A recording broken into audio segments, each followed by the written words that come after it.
Ya Allah. Terus bagaimana hubungan dengan anak saya yang sekolah di pesantren? Pak, ini mau nanya. Yang ketiga adalah zakat hewan Terima kasih ternak. Bapak. Assalamualaikum Dan yang keempat Assalamualaikum adalah zakat warahmatullahi wabarakatuh.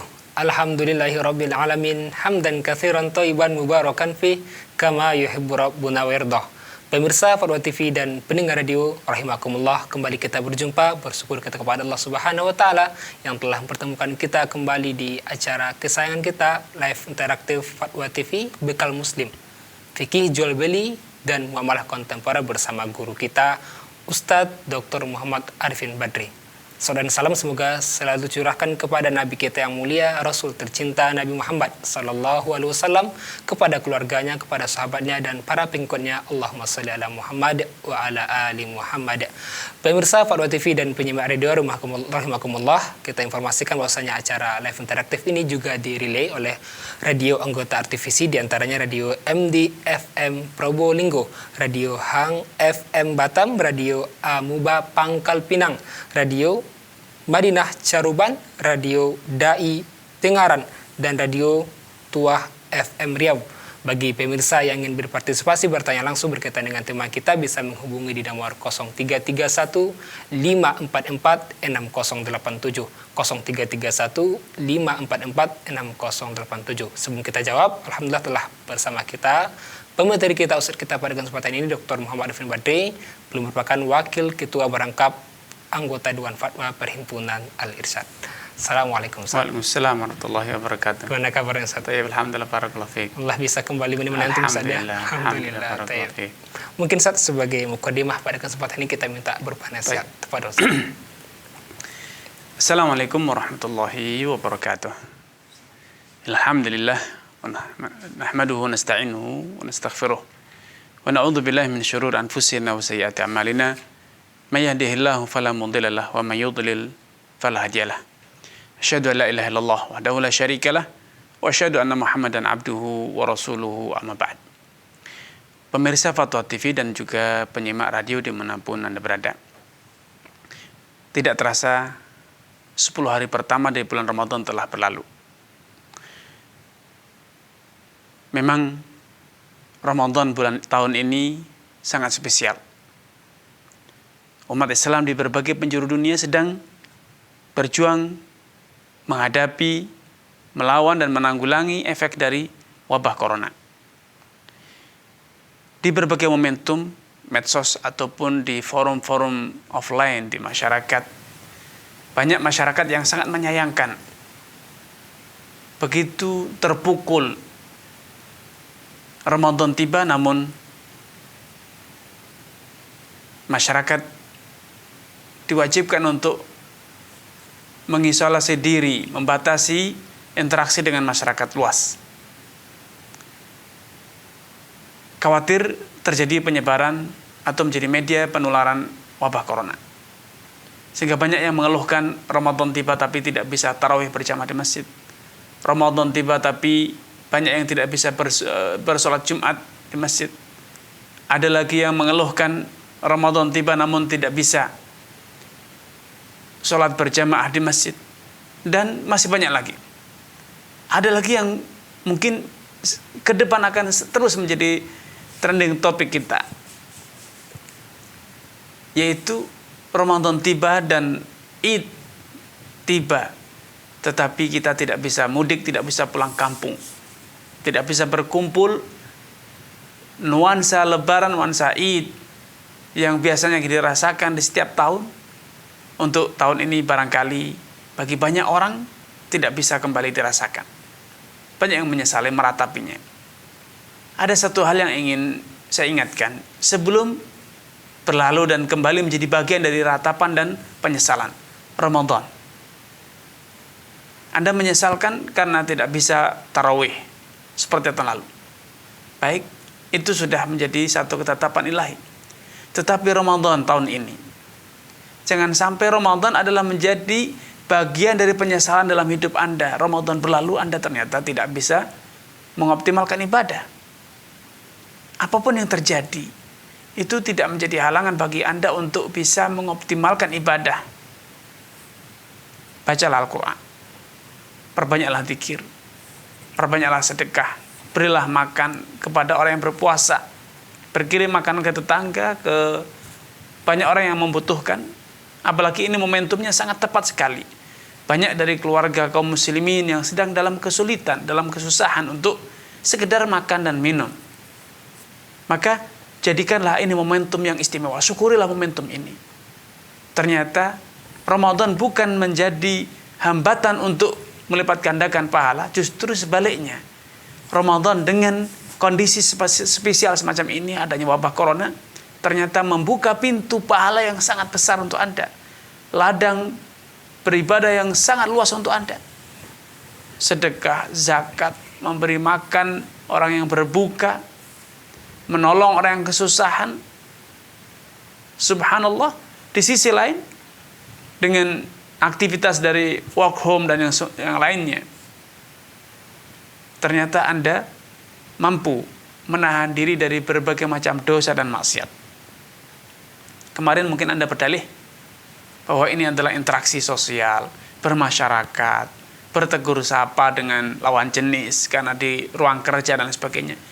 Bersyukurlah ternyata Ramadan ini dalam kondisi yang seperti yang kita rasakan semuanya, wabah corona sedang melanda.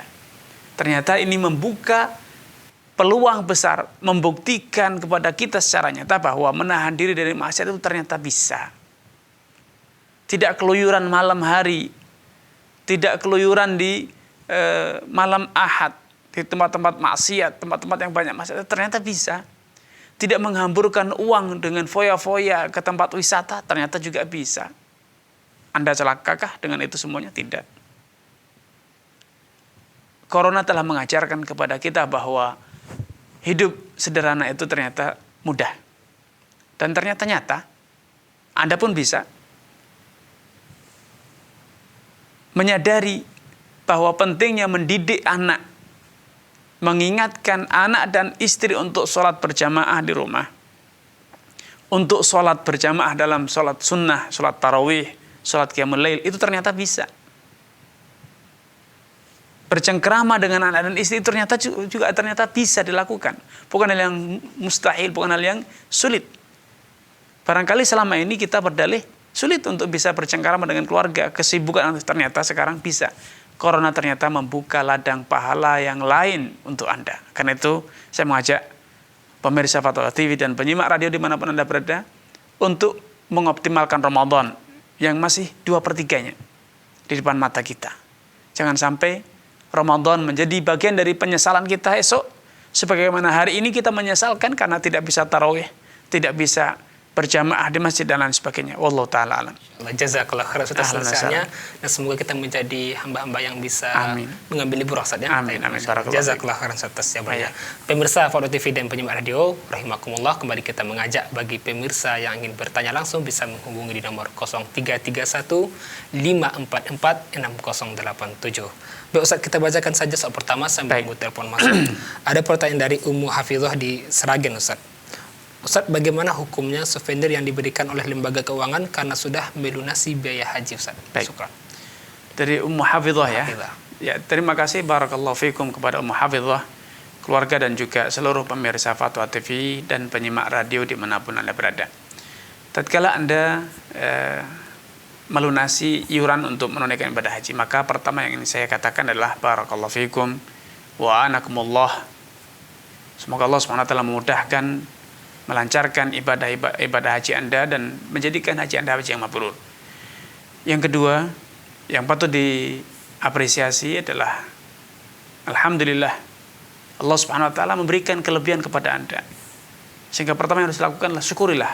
Allah memberikan kelapangan dan membukakan pintu untuk Anda menunaikan ibadah haji yang merupakan rukun Islam Anda. Yang ketiga, souvenir ataupun hadiah yang diberikan oleh perbankan karena Anda menyalurkan atau membayar ongkos naik haji ONH melalui lembaga keuangan mereka, maka ini menjadi satu tanda tanya karena Anda menggunakan jasa mereka, dana tersebut akan mengendap di bank mereka, walaupun sejatinya dana itu tidak mengendap atas nama bank ataupun atas nama Anda sebagai tabungan Anda, tidak, akan tapi itu akan langsung ditransfer ke rekening pemerintah, dalam hal ini Kementerian Agama.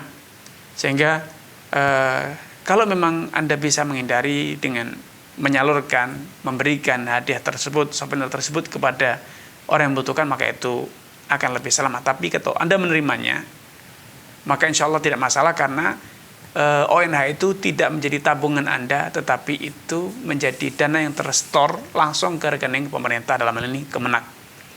Adapun masalah perbankan memberi, maka itu insya Allah tidak masalah, karena yang terjadi hubungan Anda dengan bank itu hanya sekedar jual beli jasa. Mereka memberikan jasa kepada Anda, administratif, pembayaran keuangan, tentu mereka akan mendapatkan komisi ataupun fee dari layanan yang mereka berikan kepada Anda. Dan ketika mereka memberikan souvenir kepada Anda, maka itu insya Allah tidak ada kaitannya dengan hutang piutang. Wallahu ta'ala alam. Jazakallah khairan atas jawabannya. Demikian yang bertanya, semoga bisa dipahami. Baik Ustaz, kita bacakan lagi soal berikutnya dari Ummu Gozi di Kerinci, Jambi, Ustaz. Bagaimana cara penghitungan zakat pertanian berupa padi, Ustaz? Apakah tiap panen dibayar atau ada nisabnya juga? Ummu Gozi. Ummu Gozi. Ya.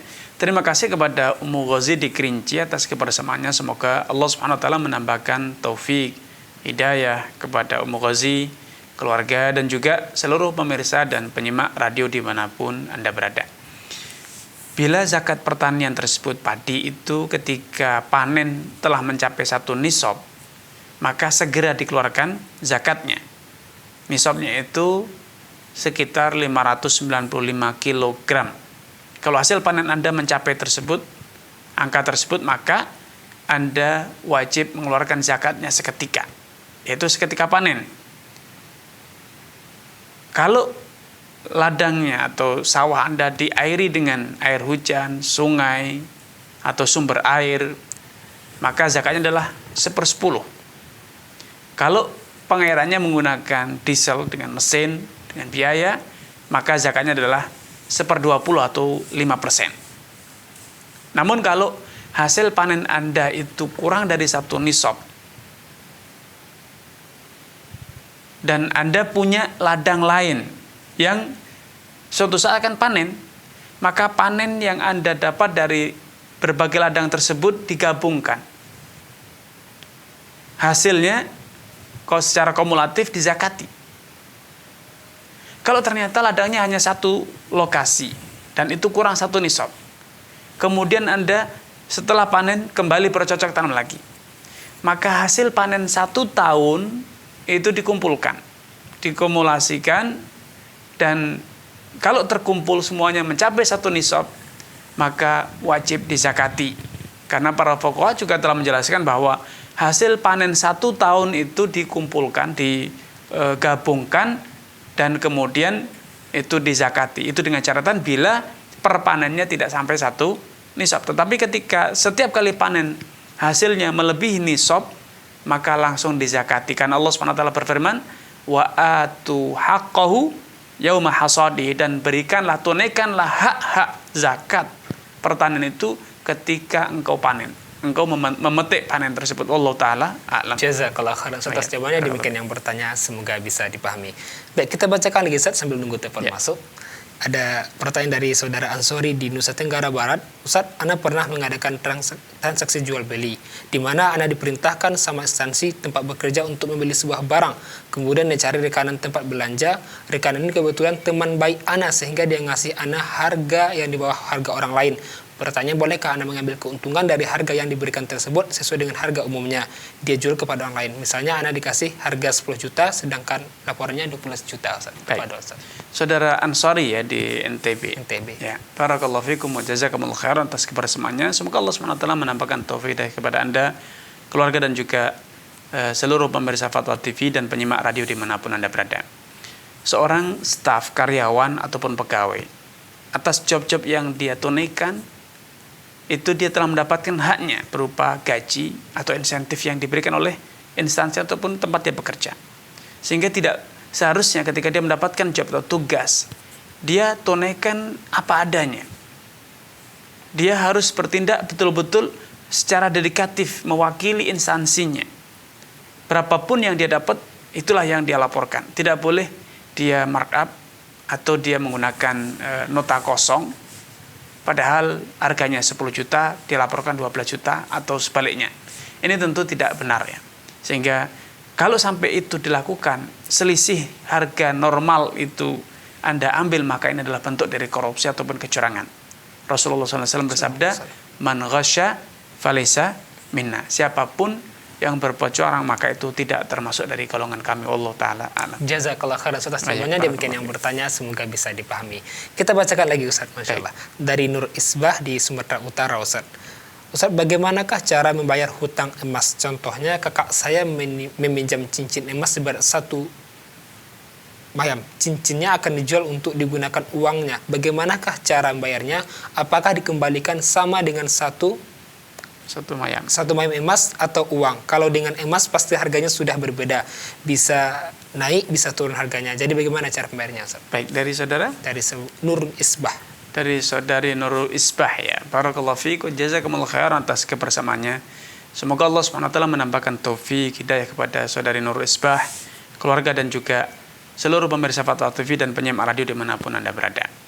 Hutang emas, ketika jatuh tempo maka opsi pertama dibayar dengan emas, walaupun nilainya sudah berbeda. Iya, tidak masalah, karena standarnya adalah bobot dari emas yang dihutang tersebut. Berapapun kemudian terjadi fluktuasi nilai jualnya, tidak masalah. Hutang 1 gram, kembali 1 gram. Kalau mau dikonversi dalam bentuk nilai, maka proses konversinya mengikuti nilai jual atau nilai beli di saat pembayaran, bukan di saat hutang. Ya, mengikuti konversi nilai di saat melunasi atau membayar, bukan nilai ketika berhutang. Sehingga kalau utangnya 1 tahun yang lalu dibayar hari ini, maka bayarlah sesuai dengan nilai emas hari ini, bukan hari tahun yang lalu. Atau yang ketiga, kesepakatan. Kalau memang mau dikonversi dalam bentuk uang atau dalam barang lain, maka boleh menggunakan standar nilai yang disepakati oleh kedua belah pihak. Dinilai berapa per gramnya, atau dikonversi dalam bentuk barang lain, dalam bentuk hewan ataupun pakaian ataupun bahan makanan, selama itu disepakati pada hari pembayaran, maka insya Allah tidak masalah. Allah Ta'ala alam. Jazakallah khairan atas jawabannya. Demikian yang bertanya, semoga bisa dipahami. Dan ada telepon yang masuk. Baik, kita angkat ya. Assalamualaikum Fatwa TV. Waalaikumsalam warahmatullahi wabarakatuh. Ya, bersama siapa, di mana? Dari hamba Allah, Jawa Barat. Silakan hamba. Ya, silakan Ibu. Jawa Barat. Assalamualaikum warahmatullahi wabarakatuh. Waalaikumsalam warahmatullahi wabarakatuh. Silakan Ibu. Ustaz, maaf saya mau bertanya, tapi ini ada di itu yang mengirim, katanya corona akan selesai kalau ada bintang pagi keluar. Ya. Dan katanya ada itu Allah mewahyukan kepada Rasulullah bulan Mei itu corona akan selesai di Indonesia. Apakah itu benar, Ustaz? Baik Ibu. Cukup, Sudah Ibu? cukup Ibu? Iya. Ya, Terima kasih Ustaz atas penjelasannya. Assalamualaikum warahmatullahi wabarakatuh. Waalaikumsalam warahmatullahi wabarakatuh. Ya. Terima kasih kepada Ibu di Jawa Barat ya atas kebersamaannya. Semoga Allah SWT menambahkan taufik hidayah kepada Ibu, keluarga, dan juga seluruh pemirsa Fatwa TV dan penyimak radio dimanapun Anda berada. Rasulullah SAW bersabda, "Idza tala'an najmu sabahan," kalau bintang itu sudah terbit di pagi hari, maka dhahabatil afah, wabah itu sudah hilang. Yang dimaksud dengan wabah di sini atau afat di sini adalah afat pertanian, dan itu dalam konteksnya orang-orang Arab, yaitu dalam hal pertanian gandum dan korma secara khusus. Biasanya kalau sudah terbit bintang tersebut, maka biasanya korma itu sudah siap panen. Beliau tidak berbicara tentang wabah penyakit yang menimpa manusia. Beliau tidak berbicara tentang wabah tertentu. Yang beliau bicarakan adalah wabah pertanian. Sehingga mengaplikasikan hadis tersebut pada wabah corona yang terjadi, ini adalah salah satu bentuk kesalahpahaman ya, memaksakan dalil padahal konteksnya jauh berbeda. Kemudian yang kedua,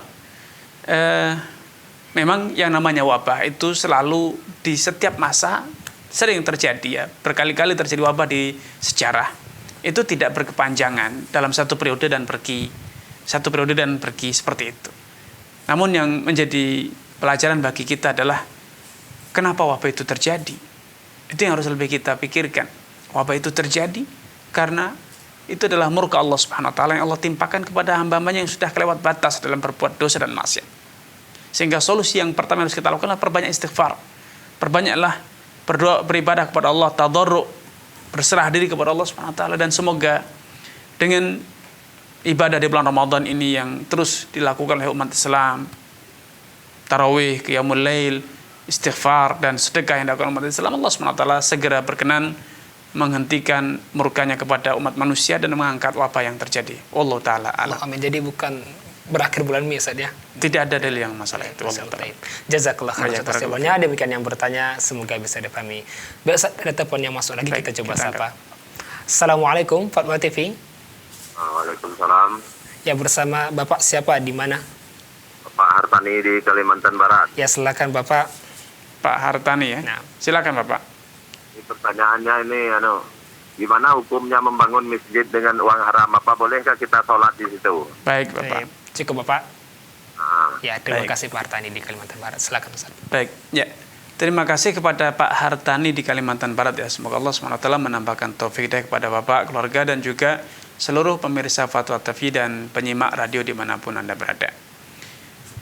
Bila yang dimaksud harta haram itu adalah panitia mencari harta dengan cara yang haram. Panitia pembangunan mencari harta dengan cara yang haram, jual babi, berjudi, riba dan lain sebagainya, maka tidak boleh. Tidak boleh panitia sengaja mencari harta sampai dengan cara menempuh cara-cara yang haram. Tetapi bila yang dimaksud membangun masjid dengan harta haram adalah panitia mendapatkan sumbangan dari orang yang mendapatkan harta dari cara yang haram. Atau ada orang yang memiliki harta haram kemudian dia bangun masjid dari harta tersebut. Orang yang profesi misalnya seorang pejudi, rentenir, seorang yang misalnya perdagangannya jual beli khamar, jual beli babi, kemudian dia bangun masjid, maka itu tidak Allah terima sebagai ibadah dia karena dia dapatkan dari cara yang haram. Innallaha thayyibun la yaqbalu illa thayyiban. Allah itu suci, bersih, indah dan bagus dan tidak akan pernah menerima amalan yang kecuali yang suci dan bersih pula.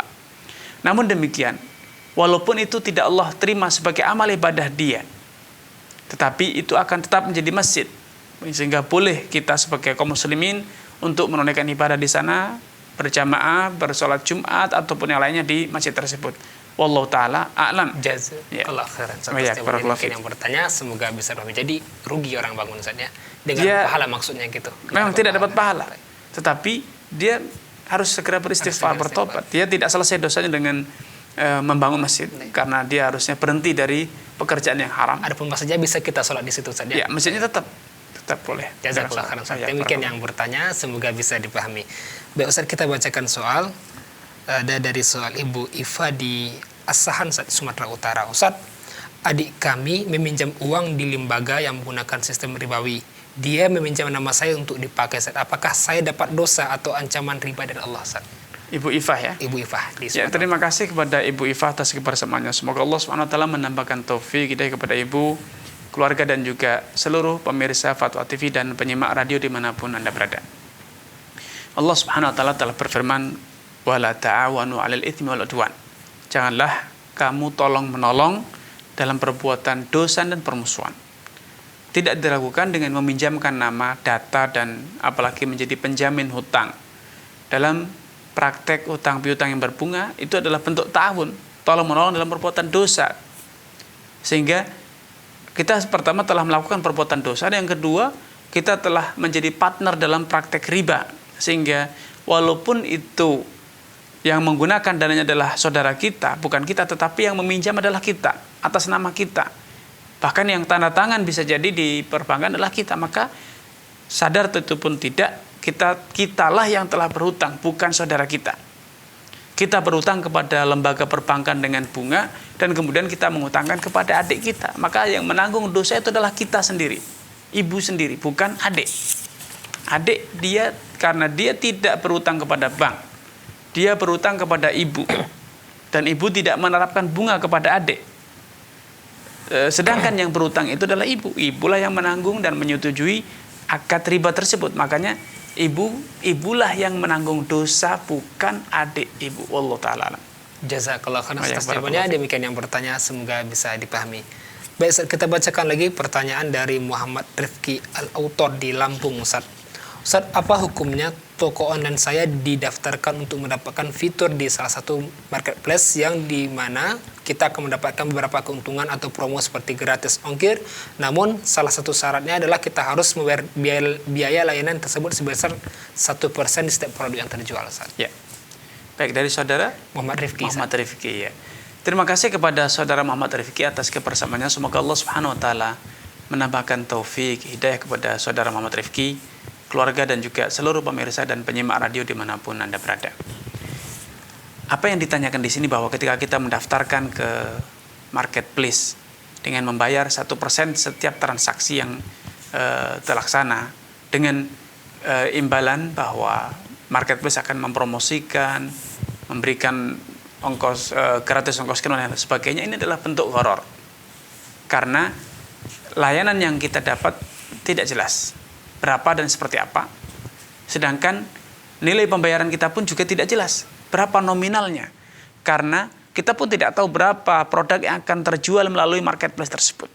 Sehingga akad ini adalah akad yang syarat dengan praktek gharar. Wallahu taala a'lam. Sehingga saran saya, hindari kalau harus mendaftar dengan membayar. Tapi ketika sekedar mendaftar dengan komisi, bahwa kalau laku ada 1% dari nilai transaksi diberikan kepada marketplace, tapi tidak ada uang pembayaran di muka, maka tidak masalah, karena ini fee, komisi ya. Dia mempromosikan, dia menyediakan lapak di marketplace-nya, kemudian setiap transaksi laku dia mendapatkan 1% dari keuntungan Anda, maka itu insya Allah tidak masalah. Tapi ketika Anda juga membayar, ya, dalam setiap mendaftar itu sudah bayar di muka, maka ini gharar. Tapi kalau yang diberikan itu hanya komisi saja, 1% dari setiap transaksi, maka insya Allah tidak masalah. Karena ini adalah fee atau ja'alah ya. Dia akan mempromosikan dengan cara dia. Dia akan mengenalkan produk kita kepada masyarakat dengan cara dia. Dan kemudian kita memberi dia 1% dari nilai transaksi yang terjadi. Maka insya Allah tidak masalah semacam ini. Ya, asalkan produk-produk kita itu harganya sudah ditetapkan. Ya, harganya, barangnya sekian rupiah per item, sehingga terjadi ada namanya transparan atau keterbukaan dalam masalah komisi yang akan didapat. Kalau dia bisa menjual, mempromosikan 2, dia akan dapat sekian rupiah dari nilai transaksi yang Anda lakukan. Wallahu ta'ala alam. Jazakallah khairan atas jawabannya. Demikian yang bertanya, semoga bisa dipahami. Baik Ustadz, ada telepon masuk. Baik, kita coba sapa. Assalamualaikum, Fatwa TV. Ya, waalaikumsalam. Bersama siapa di mana? Ya, dengan Bapak Asrul di Maluku. Ya, Pak Asrul, silakan Pak Asrul. Ya, assalamualaikum Ustaz. Waalaikumsalam warahmatullahi wabarakatuh. Ini ada keluarga Ustaz, dia memasukkan emasnya di Pegadaian, ya, dengan catatan dia mengambil uang 8 juta, nanti kembalinya berapa bulan kemudian kembalinya 8 juta lebih. Apakah itu termasuk riba? Baik. Hukum gak ada seperti itu. Yang kedua Ustaz, Baik. bagaimana caranya membayar hutang kepada orang yang sudah mungkin sudah tinggal di luar kota dan kita tidak tahu jejaknya dan kita sudah mencari sekuat tenaga, sudah diketahui, itu cara membayar hutangnya bagaimana orang Baik. Baik, Pak. begini Ustaz. Baik, Pak. Ya, Sudah cukup, Pak? Waalaikumsalam warahmatullahi wabarakatuh. Baik, Pak Asrul di Maluku, barakallahu fiikum wa jazakumullahu khairan atas kebersamaannya. Semoga Allah SWT menambahkan taufik dari kepada Pak Asrul, keluarga, dan juga seluruh pemirsa Fatwa TV dan penyimak radio dimanapun Anda berada. Menggadaikan emas kepada lembaga keuangan yang kemudian nanti pada jatuh temponya akan membayar lebih, belum lagi nanti ada biaya administrasi, maka ini adalah bentuk riba. Karena gadai itu adalah akad turunan dari akad utang piutang. Adanya gadai itu adalah jaminan atas hak yang terhutang. Sehingga ketika sudah dijelaskan tadi bahwa ketika bayarnya adalah bayar lebih, belum lagi nanti ada administrasi bulanan, maka ini sudah bisa dipastikan itu adalah riba. Kullu qardin jara naf'an fa riba. Setiap piutang yang mendatangkan keuntungan maka itu adalah riba, ya. Sehingga akan lebih bijak bila saudara Pak Asrul tadi menjual emasnya ke toko emas untuk mendapatkan uang tunai, dan kemudian dengan uang tunai dari hasil jual emas itu dia membiayai kebutuhannya. Kalau suatu saat nanti Allah beri rezeki, dia bisa beli lagi emas, ya alhamdulillah, toko emas masih banyak di berbagai daerah. Kemudian yang kedua, yang tadi masalah yang kedua, Masalah bayar utang yang sudah ya, jauh. membayar utang kepada orang yang sudah tidak ketahuan di mana rimbanya, sudah dicari dengan berbagai cara tidak ketemu. Maka para ulama mengatakan dalam kondisi macam ini ada dua langkah. Yang pertama, sedekahkan uang tersebut atas nama pemiliknya, sehingga kelak di hari kiamat bila ia menuntut, maka Anda sudah menyiapkan tebusannya, bahwa uang itu telah Anda sedekahkan atas nama dia. Yang kedua, kalau ternyata suatu saat orang itu datang dan menagih, maka bayarlah kepada dia, sedangkan sedekah yang sudah terlanjur Bapak bayarkan atau sedekahkan itu akan menjadi milik Bapak pahalanya. Wallahu taala alam. Insyaallah, jazakallah khairan atas barakallah. jawabannya. Demikian yang bertanya, semoga bisa dipahami. Pemirsa Fadwa TV dan penyimak radio, kembali kita mengajak bagi pemirsa yang bertanya langsung bisa menghubungi di nomor 0331 544 6087. Ada telepon yang masuk, saya Baik, kita coba kita siapa. Assalamualaikum Fadwa TV. Waalaikumsalam. Ya, bersama Bapak siapa di mana? Bapak Sohadi Bangka Belitung. Ya, silakan Bapak. Silakan Bapak. Ini Pak mau menanyakan masalah Badan Amil.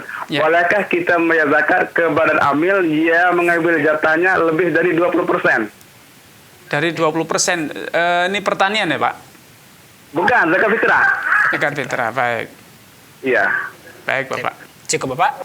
Ya cukup ya. Ya, terima kasih Ya, Pak Toha. terima kasih kepada Pak Toha di Bangka Belitung. Semoga Allah SWT menambahkan taufik hidayah kepada Bapak Toha, keluarga, dan juga seluruh pemirsa Fatwa TV dan penyimak radio dimanapun Anda berada. Di kalangan para ulama terjadi perbedaan pendapat tentang mekanisme pembagian zakat fitri. Apakah dibagi sesuai seperti membagi zakat mal, yaitu dibagikan kepada 8 asnaf, ya, kepada fakir, miskin, amil, gharim, dan fisabilillah serta yang lainnya, atau hanya dibagi kepada fakir miskin saja? Dalam mazhab Syafi'i serta yang lain menyatakan bahwa zakat fitri juga dibagi sesuai dengan yang Allah jelaskan dalam surat Taubah. Dibagi kepada 8 asnaf, innamas shadaqatu lil fuqara al masakin wal 'amilin 'alaiha ila akhiril ayah. Sedekah itu dibagikan kepada fakir miskin, amil, dan yang lainnya. Karena ayatnya redaksinya umum, innamas shadaqat, menggunakan kata-kata shadaqat, sehingga zakat fitri juga termasuk sedekah. Menurut mazhab yang lain dikatakan bahwa zakat fitri itu hanya diberikan kepada fakir dan miskin, karena ada redaksi lain dalam riwayat dari Nabi SAW. Nabi mengatakan, agnuhum anit tawafi hadal yaum, berikanlah mereka kecukupan dari berkeliling-keliling meminta-minta di gang-gang pada hari ini, yaitu hari Id. Walaupun riwayat hadis ini lemah, ya, namun ada riwayat lain yang lebih valid. Nabi SAW menyatakan dalam hadisnya, farada Rasulullah SAW sadaqatul fitri sa'an min ta'amin tuhratan lis-sha'imi min al-lagwi war-rafath wa tu'matan lil masakin. Nabi itu mewajibkan atas kita untuk membayar zakat fitri 1 sa', sekitar 2,5 kilo, yang fungsinya adalah membersihkan orang yang berpuasa dari perbuatan dosa dan sia-sia, rafath, perbuatan lagwi, dan juga dalam rangka memberi makanan kepada orang-orang miskin. Hadis ini bisa menjadi isyarat bahwa tujuan utama zakat fitri adalah untuk memberi santunan kepada kaum masakin, ya, bukan untuk membayar hutang, bukan untuk memerdekakan budak dan yang lain sebagainya. Namun sekali lagi hadis ini juga bukan dalil yang final, sehingga ruang terjadinya khilaf itu masih terbuka. Karenanya kalau memang di masyarakat Bapak tadi Pak Toha menerapkan mazhab Syafi'i yang membagi zakat kepada asnaf tamannya, kepada asnaf yang 8, maka tidak masalah.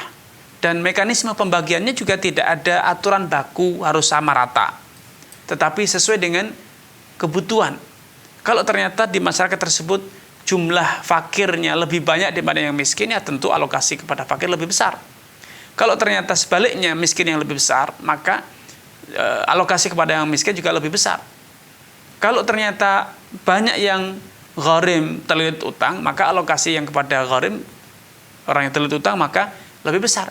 Dan demikian seterusnya. Tidak ada aturan bakunya. Adapun amil, maka tentu amil ya, kalau memang mereka tidak siap untuk tabarruk sosial, berihtisab, ikhlaskan Allah dalam membantu saudaranya menyalurkan zakat, maka kalau mereka ingin tetap mendapatkan bagian dari haknya, maka ambillah sepantasnya saja, jangan berlebih-lebihan, jangan menyamakan bagiannya amil dengan bagiannya fakir dan miskin.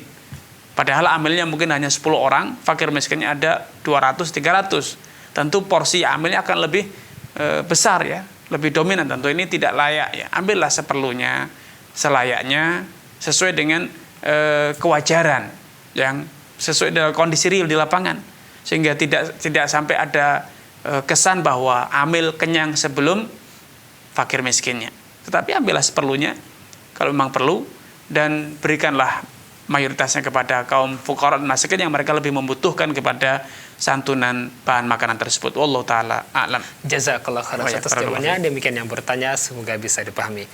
Biar Ustaz kita bacakan soal dari media sosial dari Abu Altaf di Jogja, Ustaz. Ya. Ustaz, misal si A mengajukan pinjaman pembelian mobil di lembaga keuangan syariah, misalnya harga beli 70 juta. BMT menjual ke si A 90 juta dan sepakat dicicil selama 3 tahun. Setelah mobil diterima si A langsung menjual mobil baru tersebut dan mendapatkan uang cash dari si B. Uang hasil penjualan dipakai untuk daftar si A untuk haji dan istrinya, Ustaz. Bagaimana hukum LKS tersebut? Baik. Bagaimana daftar uang haji tersebut? Abu Altaf di Yogyakarta ya. Ya, barakallahu fiik wa jazakumullahu khairan wa athabakumullah kepada Abu Altaf dan keluarga serta seluruh pemirsa dan penyimak radio dimanapun Anda berada. Berhutang untuk daftar haji saya sangat tidak menyarankan, karena itu termasuk takalluf ya. Menurut saya itu termasuk takalluf, memaksakan diri. Allah Subhanahu wa taala telah berfirman, "Walillahi 'alan nasi hajjul baiti man istata'a ilaihi sabila." Dan Allah itu memiliki hak atas hamba-hambanya yang mampu agar mereka itu menunaikan ibadah haji. Nah, Allah kaitkan kewajiban berhaji ini dengan istita'ah, kemampuan. Nah, orang yang tidak mampu untuk daftar kecuali dengan berhutang, berarti ini dia sebetulnya belum mampu. Ini termasuk takalluf dan itu sangat tidak disarankan dalam Islam. Termasuk hal yang dibenci atau kurang dicintai oleh Nabi Shallallahu Alaihi Wasallam. Karena itu lebih baik Anda tidak memaksakan dengan cara seperti ini berhutang, apalagi dengan skema seperti yang digambarkan tadi, yang jelas-jelas bahwa Abu Altaf berhutang bukan untuk mendapatkan, untuk memenuhi kebutuhan primernya, untuk memiliki kendaraan, tetapi berhutang untuk mendapatkan uang yang disebut dengan akad tawarruk ya. Dan akad tawarruk dalam mazhab Syafi'i itu dinyatakan haram.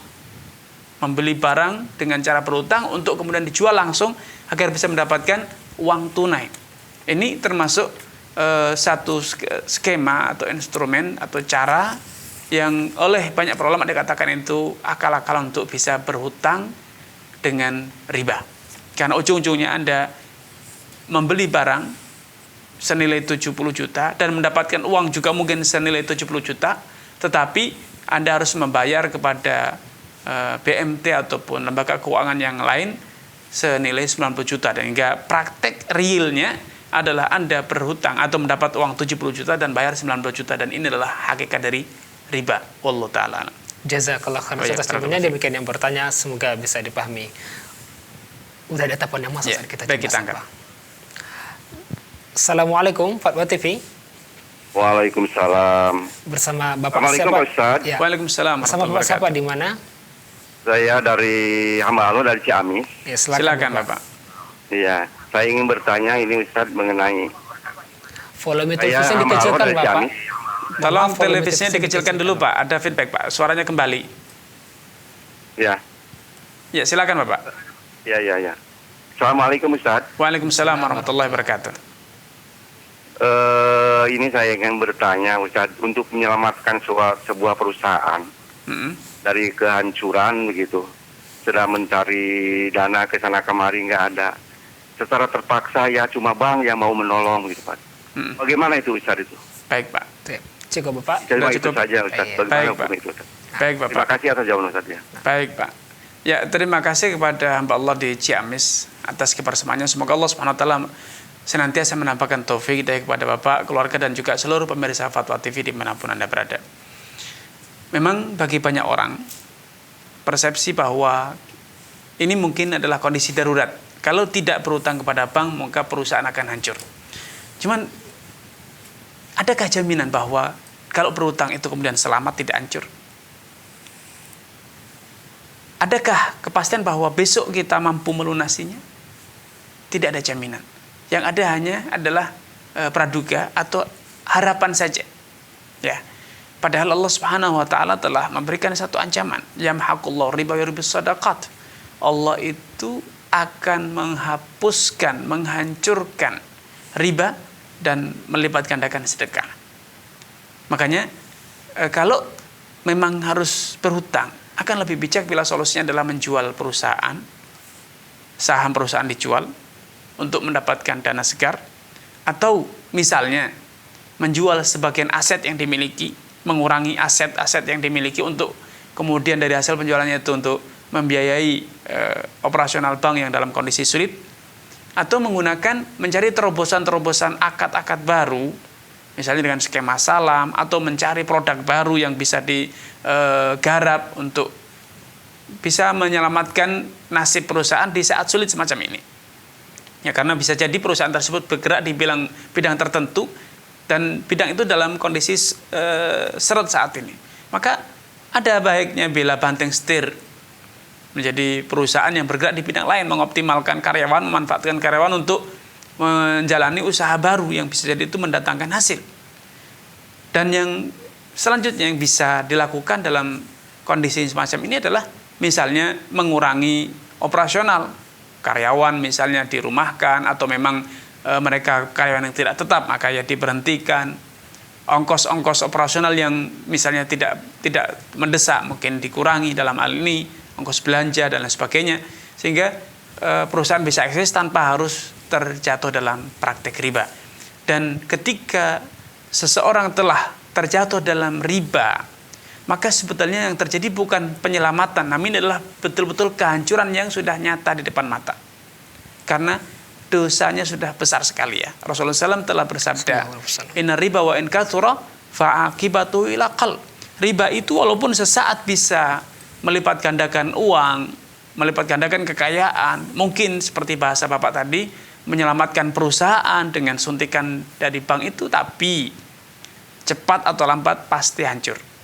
Cepat atau lambat pasti akan habis aset perusahaan tersebut, keuntungan perusahaan tersebut. Kenapa? Karena riba itu telah Allah ancam dan Allah sudah berjanji, yamhaqullahu riba. Allah pasti menghancurkan riba. Wallahu taala alam. Jazakallah khairan. Ya, barakallahu fiik. Hati kita dengan riba ini saja. Masyaallah. Bukannya menyelamatkan saja, menghancurkan. Adalah kehancuran pertama itu ketika terjatuh dalam riba. Wallahu taala alam. Jazakallah khairan. Demikian yang bertanya, semoga bisa dipahami Bapak hamba Allah di Ciamis ya. Tapi Ustaz, kita bacakan soal di media sosial dari Sunario Ustaz di Jawa Timur. Ustaz, berapa persen zakat gaji saya dibayar tiap bulan atau tahun Ustaz? Baik, terima kasih kepada saudara Sunarja ya atas kebersamaannya. Semoga Allah SWT menambahkan taufik hidayah kepada Anda, keluarga dan juga seluruh pemirsa Fatwa TV dimanapun Anda berada. Para ulama telah menjelaskan bahwa zakat mal, yang dalam hal ini zakat uang ataupun emas, itu dibayarkan setahun sekali. Dan nominalnya adalah 2,5% dari nominal uang yang kita miliki. Dengan catatan uang yang kita miliki telah mencapai ambang nisab, yaitu senilai 500, atau bulatkan saja senilai 600 gram emas, 600 gram perak, atau senilai 85 gram emas. Manapun nilai yang telah tercapai, maka itulah batas minimal nisab yang harus kita ingat, itu kita pahami. Kalau uang kita telah mencapai itu, batas minimal nisab itu, maka kita wajib zakat 2,5%-nya. Adapun zakat profesi seperti yang didengung-dengungkan oleh sebagian orang, maka itu tidak pernah ada tuntunannya dari Nabi. Sehingga Anda tidak wajib bayar zakat tiap bulan, tetapi Anda hanya wajib bayar zakat di akhir tahun bila Anda sekali lagi memiliki uang mencapai satu nisab, yaitu senilai 85 gram emas, murni emas 24 karat atau senilai 595 gram perak atau kita bulatkan 600 gram perak. Manapun yang tercapai maka itulah nisab yang harus diikuti. Allah taala alam. Jazakallah khairan atas ilmunya. barakallahu Demikian yang bertanya, semoga bisa dipahami. Baik, ada telepon masuk, saya kita angkat. coba sapa. Ya. Assalamualaikum Fatwa TV. Waalaikumsalam warahmatullahi wabarakatuh. Bersama siapa di mana? Assalamualaikum Ustaz. Waalaikumsalam warahmatullahi wabarakatuh. Ya, bersama siapa di mana? Saya Fandi di Bukit Tinggi. Ya, Silakan, Pak Mas Fandi. Semoga Allah memberi kesehatan, keberkahan untuk Amin. Bantu kita Barakallahu fiik. Silakan langsung saja. Ingin bertanya perihal ini Ustaz. Ya. Penggunaan kita di YouTube. Jadi kan di YouTube itu kan kalau kita menggunakan YouTube-nya di laptop atau di PC itu kan di sananya tidak ada menyediakan tool untuk download video gitu. Ya. Jadi kalau kita menggunakan YouTube-nya di mobile atau itu ada, cuma itu pun penggunaan YouTube offline-nya diputarnya di itu juga di aplikasi YouTube-nya sendiri gitu. Jadi kalau kita mau mendownload video yang dari laptop atau PC itu kan kata itunya term and service-nya itu kecuali ada tool tool download resmi dari YouTube-nya kalau ada gitu baru bisa download. Tapi bisa kita salah satu cara downloadnya menggunakan pihak ketiga gitu berupa web atau aplikasi itu. Jadi kita copy paste URL dari video tersebut untuk ke web tersebut untuk di download dari pihak ketiga tersebut. Intinya di luar dari YouTube-nya gitu. Terus jadi, yang dipertanyakan?